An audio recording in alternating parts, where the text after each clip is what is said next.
आदमी की लाइफ में दो इम्पॉर्टेंट चीज़ें होती है। एक तो उसके बाल और दूसरा उसका प्रोस्टेट ग्लैंड। तो ये दोनों चीज़ें आपके एनाबॉलिक स्टेरॉइड टारगेट करते हैं in a negative way of course. और इस चीज़ से रिगार्डिंग हमें बहुत क्वेश्चंस आते हैं कि इसको हम कैसे टैकल करें। कुछ लोग फाइनास्टेरॉइड में इन्वॉल्व हो जाते हैं बट उसके साइड इफ़ेक्ट्स भी काफ़ी रहते हैं। एंड मुझे लगता नहीं है पर्सनली कि फाइनास्टेरॉइड काम करता है, बट उसको लेने के तरीके रहते हैं जो यहाँ के डर्मेटोलॉजिस्ट को पता नहीं है। वो बहुत एडवांस चीज़ है, वो डॉक्टर्स आपको नहीं बता सकते हैं। ये सिर्फ प्राइवेट रिसर्चर्स ही बता सकते हैं जो इस फील्ड में अपने आप पे एक्सपेरिमेंट्स करते हैं थोड़े बहुत, और जिनमें हिम्मत होती है कि कुछ एडवांस लेवल पे चीज़ें कर सकें। सेकेंडली, इसमें प्रोस्टेट ग्लैंड का इन्वॉल्वमेंट बहुत इम्पॉर्टेंट है, क्योंकि आप बेसिक टेस्टोस्टेरोन भी अगर लेते हैं तो आप नोटिस करोगे ओवर द टाइम आपको एक आपके below the belt line exact एक थोड़ा सा स्वेलिंग या एक थोड़ा सा टाइप बलून इफ़ेक्ट आपको नज़र आएगा, जहाँ पे आप फील करोगे थोड़ा प्रेशर देने के बाद आपको यूरिन पास करने का फीलिंग आ रहा है। उसको कहते हैं प्रोस्टेट एनलार्जमेंट। इसका आप सोनोग्राफी या अल्ट्रासाउंड के थ्रू भी आप ट्रैक कर सकते हो। एक्चुअली करना चाहिए बट कोई करता नहीं है।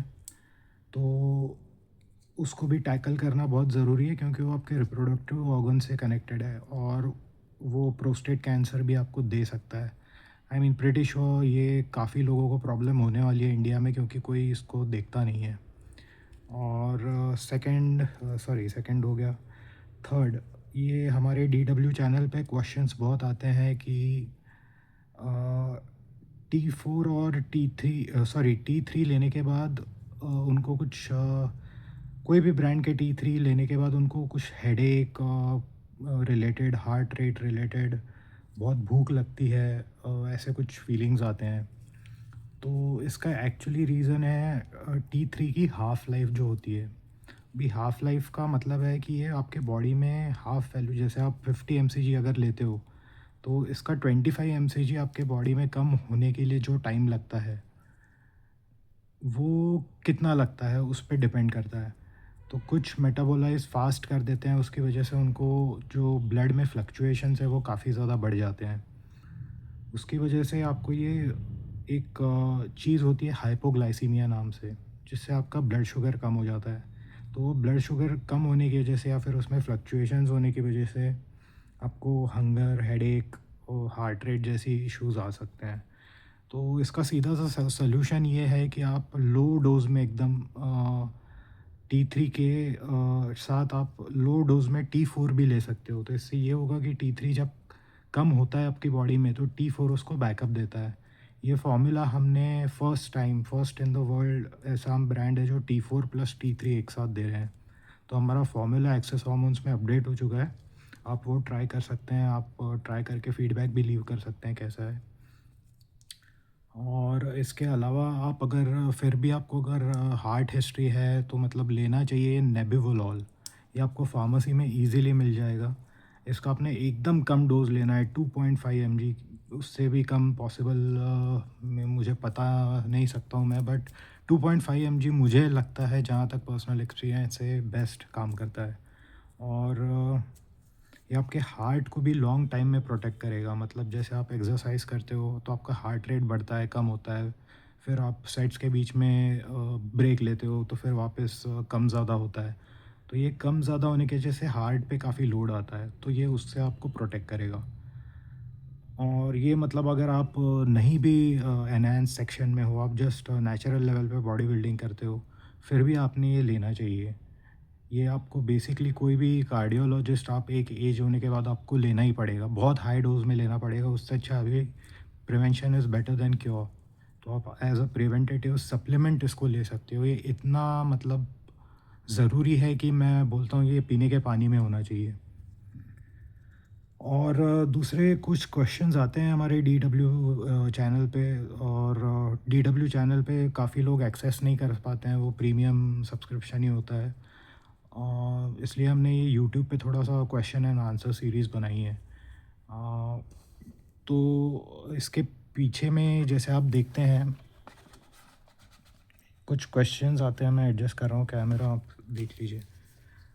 ये जो CI4AS1 और BMX 564 929 जो कंपाउंड्स हैं, इसको लेके काफ़ी क्वेश्चंस आते हैं, ये एग्जैक्टली क्या करते हैं। और शुरुआत हम करेंगे CI4AS1 से। सो बेसिकली एक तरह का साम होता है रिसर्च केमिकल्स में, और ये आपके 5 अल्फ़ा रिडक्टेज को ब्लॉक करता है, जस्ट लाइक आपका ड्यूटास्टेरॉइड हो गया, फाइनास्टेरॉइड हो गया। बट ये बहुत एक हार्मोनल लेवल पे 5 अल्फ़ा रिडक्टेज को इनहिबिट करता है, जिससे आपका टेस्टोस्टेरॉन टू DHT कन्वर्जन है वो काफ़ी हद तक के कम हो जाता है।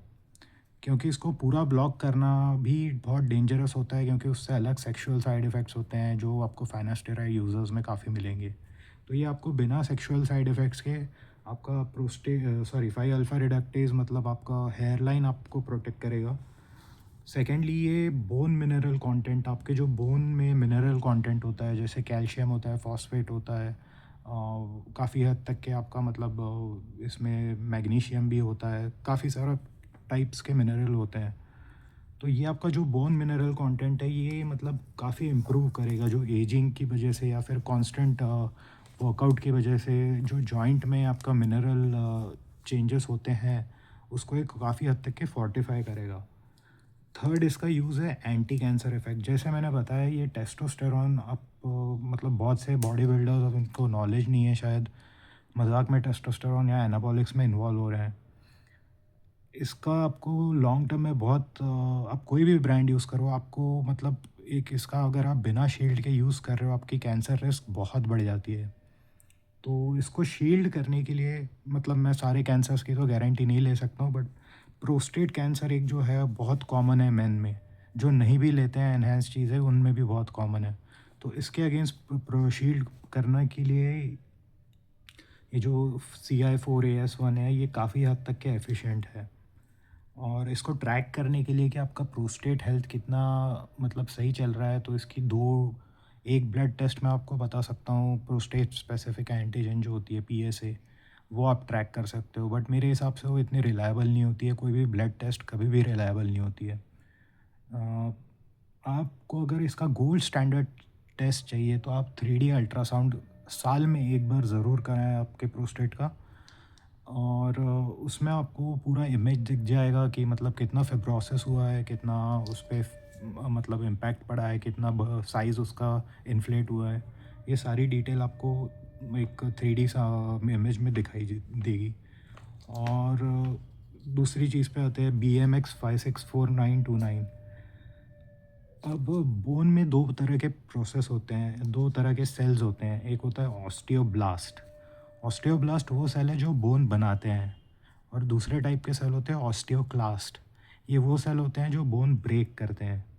तो ये जो स्पेसिफिक साम है BMX, ये आपके बोन के सेल्स को मतलब मॉड्यूलेट करता है। तो इसमें ये ऑस्टियोब्लास्ट मतलब जो सेल बोन बनाते हैं उसका रेशो थोड़ा बढ़ा देता है। तो उसकी वजह से आपका जो बोन एनाबोलिज्म है वो भी बढ़ जाता है। तो ना ही सिर्फ आपके मसल्स को हम मतलब टारगेट कर रहे हैं, हम आपके बोन्स को भी बेटर बनाने की कोशिश कर रहे हैं, जो शायद बाकी ब्रांड्स में ये सारी एडवांस चीज़ें अवेलेबल नहीं है। उसके बाद BMX का दूसरा काम है, ये हाईली सिलेक्टिव होता है बोन्स के लिए। मतलब ये मसल से ज़्यादा बोन्स पे काम करता है।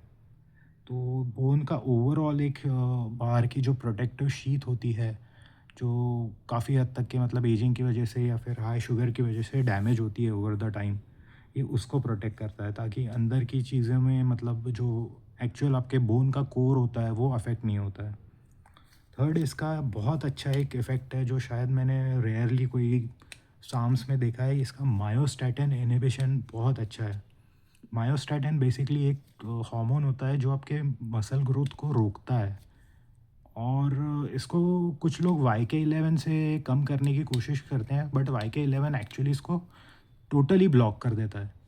टोटली ब्लॉक करने का साइड इफ़ेक्ट ये है कि ये कैंसर को भी ग्रोथ दे सकता है। तो इसको टोटली ब्लॉक करने की बजाय हम सिलेक्टिवली ब्लॉक करते हैं BMX के थ्रू, जिससे आपका मतलब मसल ग्रोथ भी अफेक्ट नहीं होता है, और आपके कैंसर रिस्क भी काफ़ी हद तक के कम हो जाते हैं। बाकी इसका एक और एक एडवांटेज है, ये GH IGF एक्सेस को सेंसिटाइज करता है। बेसिकली आप जब जीएच इंजेक्ट करते हैं तो ये लिवर में जाके आईजीएफ में कन्वर्ट होता है। आईजीएफ अभी जो आपका सेल्स पे अटैच होता है तो काफ़ी सारे सेल्स इसको रिजेक्ट कर देते हैं क्योंकि वो डिसेंसिटाइज हो जाते हैं। क्योंकि एक साथ रोज़ रोज़ जीएच लगाने से बॉडी रेजिस्टेंस डेवलप कर लेती है इसके अगेंस्ट।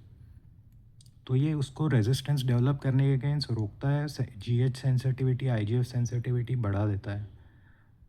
और इसकी अगर सिनर्जी की बात करें हम तो ये कार्डेराइन के साथ बहुत अच्छी सिनर्जी मतलब रखता है।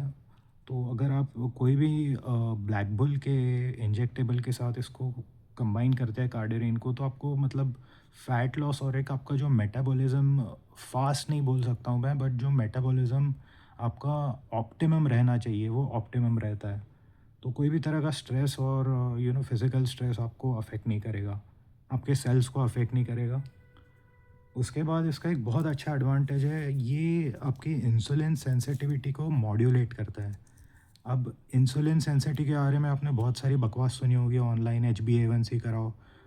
मैं मतलब सारे लोगों को बताना चाहता हूँ, एक रीसेंट लैंसेट स्टडी में पाया गया है HbA1c एक्यूरेट टेस्ट नहीं है, क्योंकि ये ब्लड में आयरन फ्लक्चुएशंस और बाकी के B12 की वजह से टेस्ट ये काफ़ी हद तक के मतलब गलत भी हो सकती है।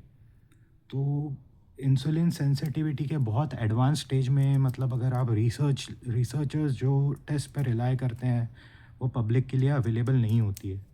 बट इसको अगर आप सेलुलर लेवल पे देखना चाहते हैं तो एक तरह के ग्लूकोज ट्रांसपोर्टर्स होते हैं। अगर आपको गूगल पे रिसर्च करने का इंटरेस्ट होगा तो आप इसको GLUT4 GLUT4 ग्लूकोज ट्रांसपोर्टर 4, ये बेसिकली आपकी जो शुगर सेंसिटिविटी है, जो शुगर या ग्लूकोज को सेल के अंदर लेके जाते हैं, ये वो ट्रांसपोर्टर्स होते हैं। तो ये वो ट्रांसपोर्टर्स को बढ़ा देता है। तो जब भी आप ग्लाइकोजन आपका फुल रहता है या फिर आप कार्बोहाइड्रेट इंटेक करते हो तो ये ज़्यादा रिसेप्टर्स आपके सेल के अंदर ग्लूकोज ले पाएंगे और मसल्स की जो ग्लाइकोजन होल्डिंग कैपेसिटी है उसको एनहांस करेंगे। तो इस तरह से ये इंसुलिन सेंसिटिविटी भी एनहांस करता है। और इसका बहुत एक यूनिक इफ़ेक्ट है, जो आपका जॉइंट होता है, जैसे आप पकड़ लीजिए नी जॉइंट है आपका, तो इसका अगर आप क्रॉस सेक्शनल एरिया बनाते हो नी का, मतलब एक सीधी लाइन बनाते हो और एक तिरछी लाइन बनाते हो आपके नी पे, तो ये जो क्रॉस सेक्शनल एरिया होता है इसके अराउंड एक थोड़ा सा मसल होता है, जो आप देखोगे हैवी स्क्वाट्स की वजह से कई बार डीजेनरेट हो जाता है। तो इसकी वजह से आपका काफ़ी जो हैवी एडवांस बॉडी बिल्डर होते हैं उनका आप देखोगे हमेशा नी बहुत नी कैप जो रहता है वो बहुत छोटा या फिर बहुत विजिबल दिखता है, ऐसा मतलब कैप्सूल आप देख पाते हो एक। तो वो एक्चुअली अच्छा नहीं होता है, वो कितना भी अच्छा दिखे उससे फ़र्क नहीं पड़ता है, बट आप अगर ऑर्थोपेडिक सर्जन को भी पूछोगे वो एक्चुअली अच्छा नहीं होता है, क्योंकि आपके नी के आजू बाजू के क्रॉस सेक्शनल मसल्स डीजनरेट हो गए हैं। तो ये वहाँ पे जो मसल्स होता है स्पेसिफिकली उसको टारगेट करता है BMX। तो ये आपके वहाँ के मसल्स, क्रॉस सेक्शनल मसल्स को एनहांस करता है, ताकि आप कितना भी स्क्वाट्स करते हो, हैवी स्क्वाट्स करते हो या फिर आपका एल्बो जॉइंट डीजेनरेट हुआ हो इंजरी की वजह से, ये उसको भी हेल्प करता है।